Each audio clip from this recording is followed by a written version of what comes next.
Hello everyone, আমার আরেকটি ভিডিওতে সকলকে স্বাগত জানাই। তো কেমন আছেন সবাই? তো সেদিন জ্বরের পরে আমি খুবই অসুস্থ ছিলাম। তারপরও আমার ভাই বোনরা একটু বেড়াতে আসছিল, বরিশাল ঘুরতে আসছিল। তো যেহেতু ওরে বলছিলাম যদি চুলগুলো টেনে দাও তাহলে ঘুরতে নিয়ে যাব, যেই কথা সেই কাজ। বলতে দেরি আছে, চুল টানতে দেরি নেই। আর পোলাপান মানুষ একটু মানে ছেলেরা, বেসিক্যালি ছেলে যারা সন্তান যারা, এরা একটু ছোটোবেলা থেকেই মনে হয় বান্দর টাইপ হয়েই বড় হয়। আমার এই ভাইটাকে না দেখলেই বুঝতাম না। তারপরে আমরা চারজনে যেহেতু বেরোইছি অটো করেই চলে যাচ্ছি। আর ওরা হচ্ছে আমার ছোটো মাসির ছেলে মেয়ে।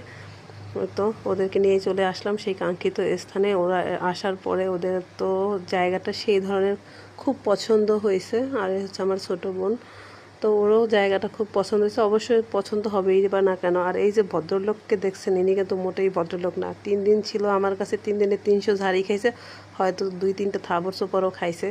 যাই হোক, ভাই যাকে ভালোবাসি তাকে শাসনও করা যায়। তো আমরা যেহেতু 4জন মডেল, তো একজনকে আবার সরাই ফেলছি। ব্যাগ হাতে দাঁড়াই থাকলে বিষয়টা ভালো দেখাচ্ছে না, প্রেস্টিজের ব্যাপার আছে।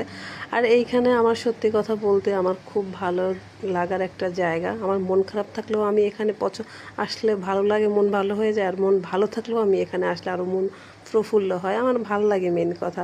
একটা সৌন্দর্য মণ্ডিত স্থান বরিশালের মধ্যে, সবাই আসে, আমারও ভালো লাগে।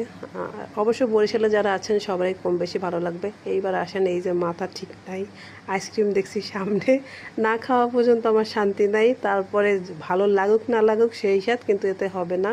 কারণ আইসক্রিম দেখতে ভালো লাগছিলো কিন্তু খাইতে ভালো লাগে না। এবার সিঙ্গারার পালা, সিঙ্গারা না খাইলে হবে না। আমি সিঙ্গারা অনেক পছন্দ করি, সেই স্বাদ। আমার ছোট বোন, মানে মাস্তুতো বোন সারা, এবার এসএসসি পাশ করছে। তো ও আসতে চাইছিল অনেক দিন আগেই, তো আসবে আসবে বলে আসা হয়নি বিভিন্ন সমস্যার কারণে। পরে আমার বোনের সাথেই চলে আসে। এরপরে আমরা যখন নদীতে নৌকা মানে ট্রলারে ঘুরতে বের হবো, এই দম্পতি না কিনা আমি জানি না সঠিক, ওনাদেরকে দেখে আমার খুব ভালো লাগতেছিল। পরে চিন্তা করতেছিল যখন একটা পার্সোনাল ফটোগ্রাফার হবে তখন ফোনের ছবি তুলে একেবারে ভরেই ফেলবো, সে শুধু ছবিই তুলবে। তো যাই হোক, আমার ছোটো বোন যখন বলতেছিল দিদি একটা ভিডিও করে দে, আমি এখানে একটা রিলস বানাবো, আমি পরে ও ভিডিও যখন করতে যাচ্ছিল তখন বিম্বো, এই যে দেখেন লেডিস সানগ্লাস নিয়ে সেও পোজ দিয়ে বসছে। যাই হোক, কি আর করার, সেদিনের ওয়েদারটা সত্যি অসাধারণ ছিল এবং আমরা ঘুরেও অনেক মজা পেয়েছি ভাই বোন সহ ঘুরতে।